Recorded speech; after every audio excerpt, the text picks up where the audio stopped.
Chris, here we are, 2017, May 11th. We're down in Washington, D.C. for Police Week. It's our third annual. We've come such a long way since the first time around. We got a lot to talk about. We're excited about the house. That friggin' ride, man. It was 6 hours long. I didn't think I was ever getting out of it. See, I don't know how it took you guys 6 hours. It only took me about 5. How'd you do that? I left before you guys. That's not fair. And Things I didn't stop. I drove by myself all the way Things through. come up sometimes that like aren't foreseen. You know, like having to go to the bathroom like 3 times. It's not my fault. My bladder's small. 3. Just 3? But we have a lot going on. We have so much exciting things to talk about. We got the president of Blue Lives Matter Fitness. She's actually in the police unity tour, riding 300 miles. All 4 officers killed in the line of duty over the past years. She's actually riding in memory of Sergeant Paul Tuizzolo. The family's been a big part of our lives the last few months. Yeah, it's a long bike ride, man. I don't know if I'd be able to do that. I did a 25K for the veterans one time, and I felt each one of those K. It's definitely challenging. But you got to give these guys credit. It's a lot of time out of listen, their man, lives. if you can keep in shape like that to do a bike ride that long, then all the power to you. You know, God bless them. But Joe, didn't you tell me you were going to join next year? I might. We're going to see if I can get myself into the shape that I think feel we like gotta I hold can. you to that. I don't think I'm too far away, but, you know, I got to let other people.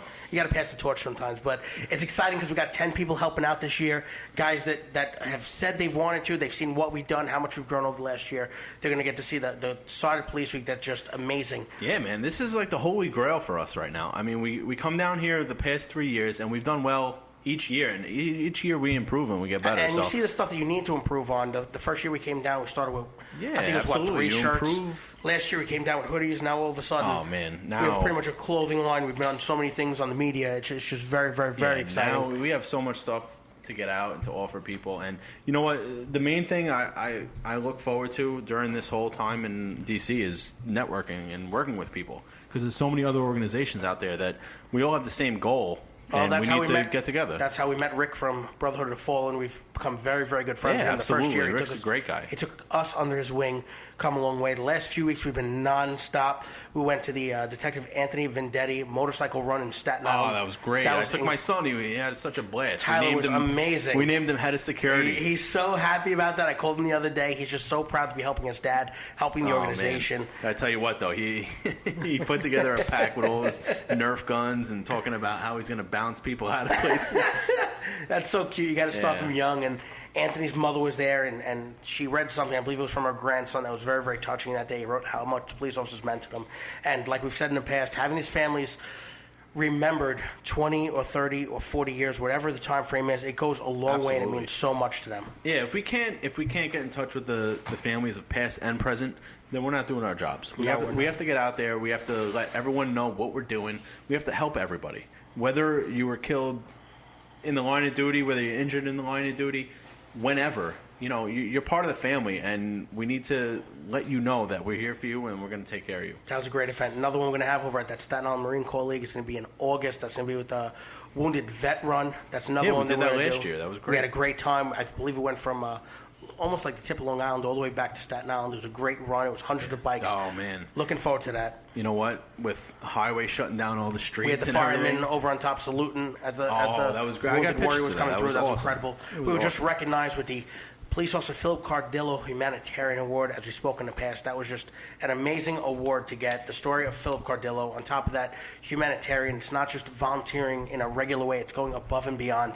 And to be recognized for that, and like Chris will say, we don't do it for the recognition, but it gives us a reason to keep on going because we are being recognized and we are on that absolutely. platform. Listen, if people feel like they need to recognize us or want to recognize us for what we do, that means everything to us, because that's not why we do it, but just to hear feedback of what we're doing. And it's like adding gasoline to the gas tank. It keeps you pushing. It's at 93 octane. It doesn't let you stop. It lets you go to the next goal, shoot for the stars, and that's what it's here for, because there's families ahead of us that we don't even know that we're going to meet yet that are out there that we're going to make a difference. And like when people give you that recognition and tell you thank you, it goes a long way, and it makes you want to keep going. We're going to have a couple people on today. We're going to have a detective. It's going to be Matthew Edelman. He's got almost 15 years on. He's a detective over in Staten Island Gang. He's a good friend of mine. He's going to be speaking a little bit of why he came on and how Blue Lives Matter NYC has changed his outlook. Yeah, we're going to have Lieutenant. Matt's come by a couple times. I mean, he's great helping out. He's become a big part. Yeah, definitely. Yeah, really big part. He's over on Police Week for his first time helping out. He's excited. We have Lieutenant Mark Vazquez. He's going to be a captain soon. Another good friend of ours who it was actually a big instrumental part. It was him and John Giagrandi. Before I even started, we didn't know. From the start, they were telling him huge. We wanted to do something. We wanted to get something going. They were always supportive, and he's been a really big part of it also. So we're going to start with Matt Edelman coming on. Matt, what's going on, buddy? Hey, how are you, Joe, Chris? Thanks for having me on. Yeah, it's awesome, man. Thanks for coming. Thanks for all the help. How do you feel about being here in Police Week in Washington, D.C.? I don't think he's ready for this. I don't think so either. He's ready for the Shore House party, but I don't know if you're ready for the Washington. Yeah, I'm definitely ready for that. But I've always heard many great things that go on here, the events, and I know that since we met last year, I knew the great things that Blue Lives Matter New York City did. But as you know, we have mutual friends in common that are off the job, and through those friends, we were able to link up. And I'm happy that we did because chipping in and helping out any way I can it's made a difference in my life. Seeing the family members of fallen officers, their reaction, their appreciation for what we do, especially you and Chris and you guys. Are great. That might be the hardest part of it. And I know from coming in and starting all this, we started in 2014, right after Lou and Ramos were killed, and that May in Police Week, we met Ramos's wife, Maritza. And you know what? Like, I almost didn't know how to react because I saw her and I'm like, you know what? I feel so bad. And well, it is, Chris. We talked about this too, and maybe from Matt's point of view, you get emotional about it. Yeah, and you know what too? You see these families on the front of the paper, and they become almost like celebrities, and you're afraid to go up to them even though you want to. But Matt, I think you'd agree, you're able to go up to these families now and not have that fear and really interact with them. So that's got to mean a lot, being on that other side, not having that barrier holding you back now.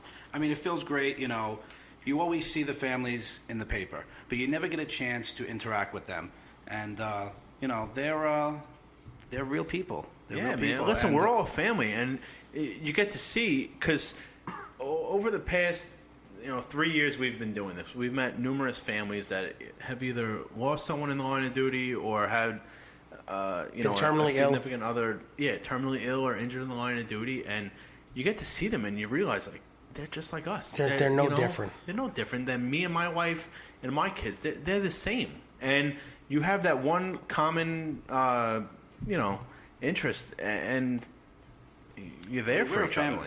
Yeah, exactly. All we have at the end of the day are each other. That's it. And we need to, keep in constant communication with these families and let them know that they're not forgotten, and they never will be. So what made you want to come on and be a New York City police officer? What was the reasoning? Well, as a college student, I became a police cadet.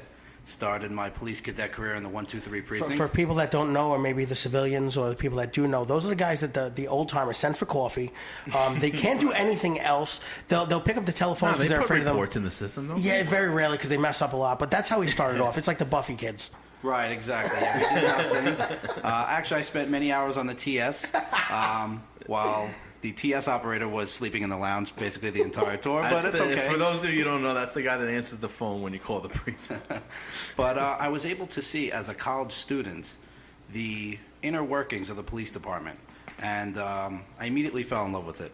And I knew that this is what I was supposed to do. Now, was there anyone else in your family that was ever a cop, or you're the first generation? I'm the first one. That's so cool. So your parents had to be proud of that. Very nervous. Yep. I remember when I first came on the job, I was in PSA 2. I didn't even know what PSA 2 was. It's for those who don't know, it's a housing PSA, which basically covers the housing projects in East New York and Brownsville. And a pretty rough neighborhood, you could say. Yeah, I mean, I'm a Monsignor Farrell High School kid from Staten Island. I didn't even know this places like this existed. But so there were many sleepless nights for my mother living at home. But I felt working there, I was able to learn the job quick, efficient, and if I could work there, there's no place in the entire police department that I can't work. Stay on your toes. And it goes to show you're because always being tested. Yep, and years later you become a detective. That's one of the illustrious things that people strive to be. Not everyone is, and you're one of them, and that's incredible being in Staten Island gang now. You know what? Oh, go ahead. I'm sorry. No, I just wanted to... We also got another guest, Mark Vazquez, Lieutenant Mark Vazquez, who's... I worked with him when he was a sergeant in the 7th Precinct, and, from the start, he's always been a big supporter of us. We've gone out to Brooklyn where he worked when he became a lieutenant, and, ever since then, he's been with us from the start, pretty much. So, Mark, I mean, how does it feel to be at Police Week? This is your first time? This is great. Yeah, it's my first time. See, you're I'm just looking in the forward house to now, it. dude. Wait till we get to Tent City, man. It's going to be a lot of work, but it's not even work. It's work, but it's work. It's worth it. It's fun. It's worth it. It's work. But the best part is, and we're going to have, there's going to be families that come up to us, and throughout the day it's long. You wake up 7, 8 in the morning. You're there till 2, 3 in the morning. But when the families come over to the tent and they hang out with you and say thank you, and Maritza Ramos, when they first say, year, "Hey, I've heard of you guys." Yep. Well, just when you see, like last year was our second year, and they came up to us and they're showing us the bracelets. I've had since day one on Soy and Fox, and that's some cool stuff to do. Yeah. We didn't expect it to be this way, but we're probably one of the higher profile organizations or groups that's there, so that's pretty cool. Listen, 3 years into it. They only allow us right now to have 2 tents, but if we could have 5, we'd have 5. We absolutely and we'd be would. able to fill them all up. And then, Mark, you started from day one. You started off in the 6-7 precinct. There was Rafferty and Parker that were shot and killed. 7-9 precinct. That's where Lou and Ramos were, if I'm correct, shot and killed. I called you that day. Yeah. And being a part of an organization like this, how does it feel? Why do you do it? And what do you think the benefits of it? What do you think the pros are? I think it's very rewarding. I can tell you from experience, I remember being a rookie in the 6-7 precinct. I only had about a year on when Parker and Rafferty were killed. Still remember where I was. We all know where we were when our officers killed. And just in case people don't know, and Mark, if I'm wrong, correct me. There are 2 detectives in the 6-7 precinct. They go out on a domestic violence call. Yes. At the time, one of the detectives was wearing a shoulder holster, all right, where his gun was. The perp actually ended up somehow, some way, getting hold of one of their firearms, and he shot them in the chest. And later on, when questioned why did they shoot him where he did, he says, because I thought they had a vest on, which that day, unfortunately, neither of them were wearing. It was a complete tragedy. So that's what Mark's talking about. With it was a routine aggravated harassment, I believe, where they went to go pick up the perp, and things just turned bad right away.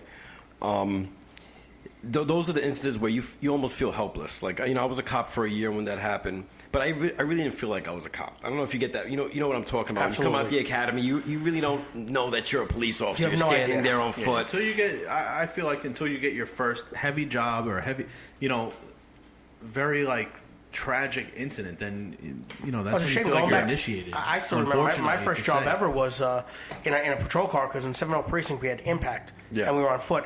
My first radio run ever was a person that committed suicide. I was the first person in with the partner that day, and I go in and ended up being a cop that committed suicide. He was in transit. I'll never forget that job. And just like Mark said, you're there and you don't realize you're in this uniform and you have this vest on, this gun belt, and it doesn't really hit you. And then one day out of nowhere, and you don't know when, it hits you and like, wow, now I'm a cop. Things come to perspective. Now you're in charge of that scene. Now you have to figure out what's going on, and it's a shell shock when something like that happens. Well, when they were killed, it was a wake up call. It was like, wow, this is real. This is that could be you. Yeah, this is crazy. And fast forwarding, working there for 5 years, several officers were shot while I was working. I still remember when Timoshenko was shot, like yesterday. I remember driving. I was behind Flatbush Gardens with my partner, Dustin Edwards. He's actually the CEO of Borough Prime, Brooklyn North now. I remember Herman Yan, who's also a 6-7 impact rookie. He went over the 7-1, yelling over the radio, the 1013. And I remember driving. I was probably going 90 miles per hour in the Exo's car. You have to. Down Rogers Avenue, almost T-boned, a truck that ran the light. And, in those instances, same thing with Ramos and Lou when I was in the 7-9, you feel helpless. And I felt so bad for my guys also in the 7-9 because, they worked so hard that day. Hats off to them. They did a tremendous job. I see them the way I was when I was a rookie. And you get that helpless feeling like, man, what can I do? That could have been me. What's going to happen to these families? And, we always talk about it. And Mark, myself, and John J. Grandi were actually sergeants in the 7th Precinct. John did the school sergeant. Myself and Mark, we did daytime and nighttime crime, and we always sat there, even before Ramos and Lou, years before, and we said, what can we do? We want to make a change. We just didn't know how, and it all came together as soon as we went to the funerals with the wristbands with Chris and Carlos, and myself and John and Mark going at it, and it really came together, and then here we are. Yeah. So, Mark, from the other side, now, you've responded to obviously horrible incidents with cops being shot, cops being killed. Yeah. From the other side, the aftermath, how what does it mean to you, or how does it feel for you when you're doing stuff with Blue Lives Matter and you're dealing with the families in the aftermath? Like, for instance, let's put it this way.